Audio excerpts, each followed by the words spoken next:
បាទជម្រាបសួរអស់លោកអ្នកនាងមានស្ដាប់វិទ្យុខ្មែរពីពលរដ្ឋទីគោរពរាប់អានខ្ញុំសូមបន្តអំណានសិភៅរឿងអំពើឆ្លៀនពៀនរបស់យួនមកលើកម្ពុជាដែលរៀបរៀងដោយលោកសោមសេកកុមារពីម្សិលមិញខ្ញុំអានដល់ប្រយោគនេះបាទការចងពៀវេរាគ្នារវាងបកប្រជាជននិងស្ដេចសៀនុនេះប្រហែលបោះជំហានទៅតាមពាក្យស្លោកខ្មែរដែលថាទឹកឡើងត្រីស៊ីស្រមោចទឹកហោចស្រមោចស៊ីត្រីប៉ុន្តែគួរឲ្យស្ដាយសែនស្ដាយដោយស្រមោចនិងត្រីនេះមានសញ្ជាតិជាខ្មែរទាំងអស់ហើយតទៅទៀតនេះគឺជាវគ្គបន្ត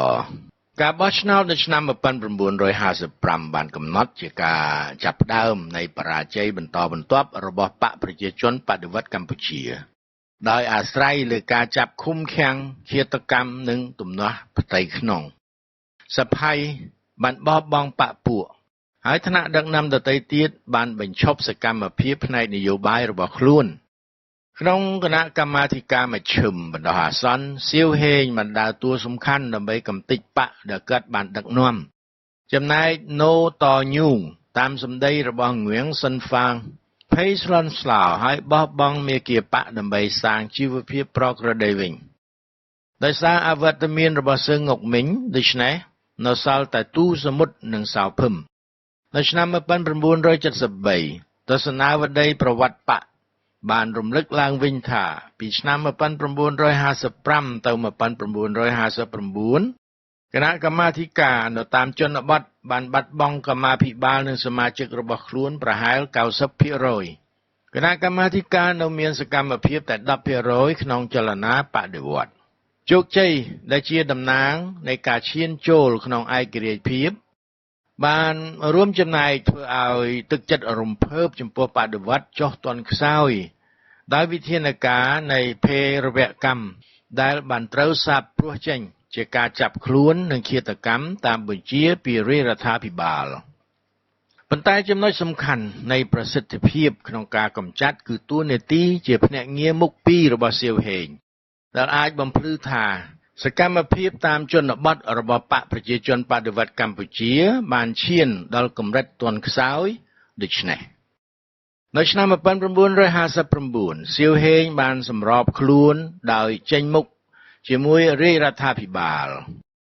យោងតាមប្រវត្តិបកដែលចេញផ្សាយនៅឆ្នាំ1973គណៈកម្មាធិការទទួលបន្ទុកខាងចលនាក្នុងទីក្រុងបានប្រែឈ្មោះទៅជាគណៈកម្មាធិការទទួលភារៈលើកិច្ចការទូទៅក្នុងប្រទេសគណៈកម្មាធិការមានបុគ្គលិក4នាក់ដោយមានសមាមិត្តទូសមុទ្រជាប្រធាននៅឆ្នាំ1960មានការរួមប្រជុំនៃសមាជទី2របស់បកដែលមានអ្នកតំណាង7រូបប្រចាំទីក្រុងនិង14រូបប៉ុណ្ណោះមកពីជនបទដែលប្រជាកសិករតំណាង 90% នៃបណ្ដាជនក្នុងប្រទេសគេបានសម្រេចចិត្តដើម្បីបង្កើតបកម៉ាក់ស៊ីសលេនីនីសដែលបានត្រូវចាត់ទុកនៅពេលនោះថាជាកម្លាំងឈានមុខមិនត្រឹមតែរបស់ប្រជាជាតិប៉ុណ្ណោះទេប៉ុន្តែជារបស់វណ្ណៈកម្មករកម្ពុជាបកបានប្រកាន់យកដោយចំហនៅឈ្មោះថាបកពលករកម្ពុជាដែលដើរតាមគន្លងរបស់បកពលករយួនហើយប្រកបដោយលក្ខន្តិកៈម៉ាក់ស៊ីសលេនីនីសដែលប្រហាក់ប្រហែលគ្នាជាមួយយួនគេបានបង្កើតគណៈកម្មាធិការមជ្ឈិមថ្មីមួយដោយមានទូសមុទ្រជាអគ្គលេខាធិការនួនជាអគ្គលេខាធិការរងនិងសាឡុតសនៅប្រចាំការិយាល័យផ្នែកនយោបាយព្រមទាំងមួងអៀងសេរីកែវមាសនិងសឺងងុកមីងដែលទាំងពីរនាក់ចុងក្រោយស្ថិតនៅឯហាណូយសៅភឹមប្រសិទ្ធនិងនងសួនទាំងពីរនាក់ចុងក្រោយជាតំណាងជួសមុខយោងតាមពាក្យអះអាងរបស់ងឿងសុនហ្វាងដោយសារអនុភាពរបស់ពួកគេក្នុងគណៈកម្មាធិការបកនៅក្រុងភ្នំពេញដែលជាគណៈកម្មាធិការសំខាន់បំផុតប្រចាំទីក្រុងសម្រាប់បកមួយដែលគណៈកម្មាធិការប្រចាំជនបទឈប់មានសកម្មភាពជាទូទៅដូច្នេះ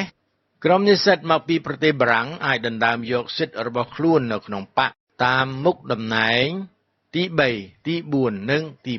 5នៅឆ្នាំ1959ប្រសិនជាបកប្រជាជនបដិវត្តន៍កម្ពុជាពិតជាបាត់បង់ចំនួន 90% នៃសមាជិកនៅតាមជនបទ ដែលប្រហែលជាការបំផ្លើសចំនួនកម្មាភិបាលសកម្មរបស់បកនៅក្នុងប្រទេសអាចត្រូវកើនឡើងដល់រាប់រយនាក់យ៉ាងណាក៏ដោយពួកកម្មាភិបាលបង្កើតជាក្រុមមួយតូចល្មមហើយនៅដាច់ពីគ្នាដើម្បីឲ្យយុវយុទ្ធកជន20ផ្លាយនាក់ដែលមានការចេះដឹងនិងពោពេញទៅដោយភាពប្រកបក្នុងចិត្តអាចកាន់ក្តាប់ឥទ្ធិពលសំខាន់នៅក្នុងបកទោះជាពួកគេមានបទពិសោធន៍តិចតួចក្នុងមជ្ឈដ្ឋាននៃមហាជនខ្មែរក៏ដោយលក្ខណៈផ្សេងគ្នាសំខាន់រវាងក្រុមនិស្សិតនិងពួកអ្នកបដិវត្តជើងចាស់គឺវិធីដែលក្រុមនិស្សិតយល់ដឹងអំពីធាតុពិតនៃរបបសីហនុក្រុមនិស្សិតបានប្រកាន់យកការប្រឈមមុខឥតធូរស្រាកទៅលើរបបនេះដោយចាត់ទុកជារាជាធិបតេយ្យដែលប្រឆាំងជាមួយវឌ្ឍនភាពនៃសង្គមហើយផ្ដាច់ការទើបជាហេតុដែលបណ្ដាលឲ្យការឃោសនារបស់ក្រុមនិស្សិតជះឥទ្ធិពលខ្លាំងទៅក្នុងមជ្ឈដ្ឋាននៃប្រជារាស្ត្រឬហើយក៏คล้ายទៅជាចរន្តមួយដែលទាញបង្វែរជំនឿរបស់ប្រជារាស្ត្រមួយចំនួនទៅរកលទ្ធិមួយផ្សេងគឺកុម្មុយនីសទាំងមិនដឹងខ្លួនចំណែកក្រុមអ្នកបដិវត្តជើងចាស់មានគំនិតលំអៀងខ្លាំងទៅរកពួកកុម្មុយនីសយួនដែលកំពុងចូលខ្លួនក្នុងការប្រយុទ្ធស្លាប់រស់ជាមួយចក្រពត្តិនិយមអាមេរិកហើយដែលមានបំណងទទួលយកការចាត់ទុកជាអ្នកគោរពដល់នយោបាយអព្យាក្រឹតបែបថ្មីរបស់សីហនុគឺតាមការចង្អុលបង្ហាញនៃឯកសារទាំងឡាយរបស់ទូសមុទ្រដែលត្រូវចាប់បានដោយតម្រួតរបស់សីហនុនៅឆ្នាំ1962ឯកសារបានស្នើទៅពួកកុម្មុយនីសខ្មែរឲ្យរក្សាអំណត់អត់ធន់ខ្លះតាមវិធីណាដែលមិនជំរុញសីហនុទៅខាងភាគីអាមេរិកគឺអ្វីដែលមានអត្ថន័យជាការផ្ដន្ទាទោសដល់ស្លាប់សម្រាប់រាល់បដិវត្តនៅឥណ្ឌូចិនយ៉ាងពិតប្រាកដស្រង់ចេញពីនរោត្តមសីហនុកម្ពុជានិងទំនាក់ទំនងជាមួយបរទេសភ្នំពេញក្រសួងឃោសនាការ1962ទំព័រ60ដល់61ចំពោះយុទ្ធកជនជាច្រើនអំណត់អត់ធន់បានរលាយជាផេះផង់នៅពេលដែលទូសមុទ្របានត្រូវចាប់ពង្រាត់ហើយប្រហារជីវិតនៅថ្ងៃទី20កក្កដា1962ការកម្ចាត់ពិឆាកនយោបាយជាស្ថាពរនៅមេដឹកនាំកុម្មុយនីសចុងក្រោយដែលមានកម្រិតវប្បធម៌ជាប្រពៃណីខ្ពស់នេះបានបណ្ដាលឲ្យបកស្ថិតនៅជាមួយពួកអ្នកបដិវត្តជើងចាស់ដែលស្ទើរតែជាកសិករទាំងអស់មានលទ្ធភាពទូលំទូលាយថាទូសមុទ្រត្រូវបានកម្ចាត់ដោយក្រុមរបស់ប៉ុលពតនៅឆ្នាំ1978របបប៉ុលពតធ្លាប់បានបកស្រាយអំពីទូសមុទ្រថាជាអាយ៉ងយួនហើយខ្វះសមត្ថភាពបន្ទាប់មកបដិសេធអំពើរបស់ខ្លួនដោយសម្ដែងចេញជាឧបសគ្គខ្លះៗ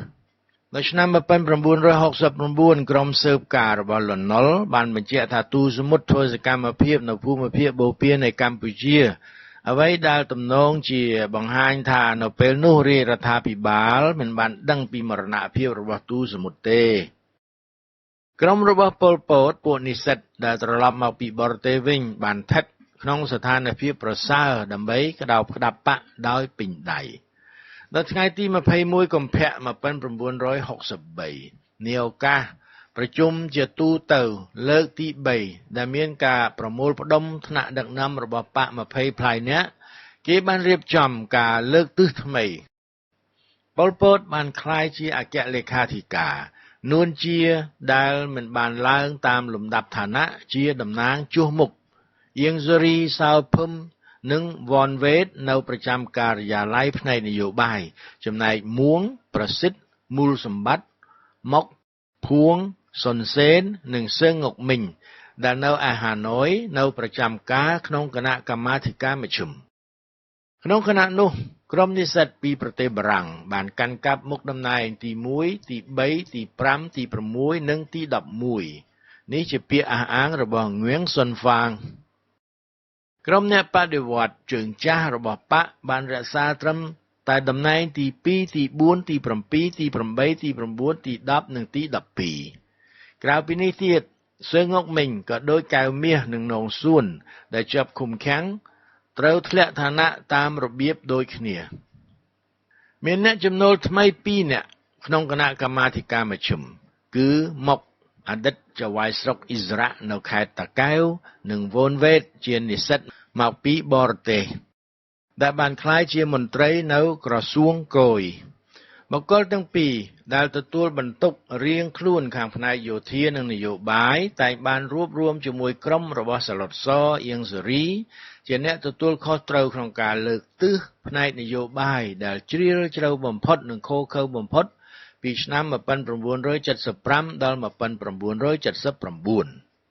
តាមប្រភពព័ត៌មានយួនតាមធម្មតានួនជាអាចត្រូវជំនួសទូសមុទ្រជាកិច្ចរងចាំសមាជរបស់បកលើកក្រោយប៉ុន្តែគណៈកម្មាធិការរបស់បកនៅភ្នំពេញក្រោមការដឹកនាំរបស់វ៉នវ៉េតបានទាមទារឲ្យមានសមាជវិសាមញ្ញមួយក្នុងរយៈវេលាបន្តិនបំផុតដោយសារបរិយាកាសនៃការគៀបសង្កត់ពីរាជរដ្ឋាភិបាលពុំមែនជាការងាយស្រួលដើម្បីរៀបចំសមាជហើយក្នុងចំណោមបុគ្គល20នាក់ដែលបានចូលរួមមានតែ2នាក់ប៉ុណ្ណោះជាតំណាងមកពីជនបទពីខេត្តនិងនៅជិតរាជធានីបើគេជឿតាមប្រភពព័ត៌មានរបស់យួនមានភាពទំនងថាគណៈកម្មាធិការបកនៅភ្នំពេញដែលនៅក្នុងនោះពុំមានកែវមាសនិងទូសមុទ្របានត្រូវតំណាងយ៉ាងដាច់មុខដោយសាឡុត ស សុនសេន អៀង សេរី ខៀវសំផន មួង វ៉នវ៉េត ហ៊ូយុននិងហ៊ូនឹមប៉ុន្តែហ៊ូយុនដូចជាបានការពារដល់ការបន្តនយោបាយដើម្បីគាំទ្រចំពោះអព្យាក្រឹតភាពរបស់សៀនុដោយសារសាមគ្គីភាពជាមួយបដិវត្តយួនសៀវភៅរបស់ហ៊ូយុនបញ្ហាសហករណ៍ភ្នំពេញ 1964 ទាសម្បុន